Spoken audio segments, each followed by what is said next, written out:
To add subscriptions to your Shopify store, you can follow these steps. Choose a subscription app. Shopify doesn't natively support subscription services, so you will need to install a third-party app from the Shopify App Store. Popular subscription apps include Recharge, Bolt Subscriptions, and Paywhirl. Install and configure the app.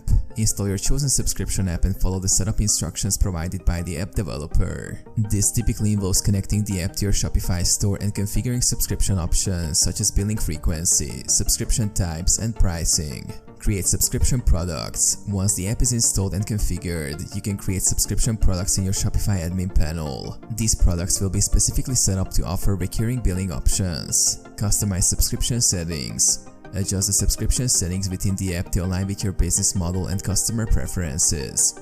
You can customize billing intervals, trial periods, discounts, and more. Test subscriptions. Before launching your subscription products, test them thoroughly to ensure that the billing process, product delivery, and customer experience function as intended. Make any necessary adjustments based on your testing results. Launch and promote. Once everything is set up and tested, launch your subscription products and promote them to your audience through various marketing channels to attract subscribers.